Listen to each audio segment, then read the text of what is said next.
अस्सलामु अलैकुम वरहमतुल्लाहि वबरकातुहू। अब्दुल करीम आज़ाद मुखातिब हूँ।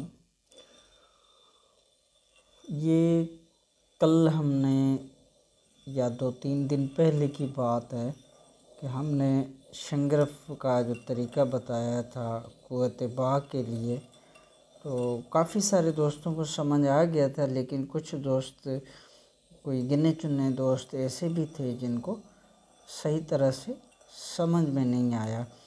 इनका ये मालूम करना था कि आया इस शंगरफ को दोबारा आग वगैरह दी जाएगी या नहीं, तो इसलिए मुख्तसरन वीडियो बना रहा हूँ। ये आग नहीं दी जाएगी, इसको सिर्फ़ प्याज के पानी से सिर्फ़ खरल किया जाएगा। खरल करके फिर दोबारा इसको खुश्क किया जाएगा। खुश्क करके फिर इसको अच्छी तरह बारीक पीस लेना है। बारीक पीस कर उसके बाद ये इस्तेमाल में लाई जाएगी बग़ैर किसी आग के, यानी कि ये सलाया ही होगा और इसको आग वगैरह कुछ नहीं दी जाएगी। तो उम्मीद है कि अब ये आप दोस्तों को समझ में आ जाएगा। आपकी दुआओं का तालिब, अब्दुल करीम आज़ाद।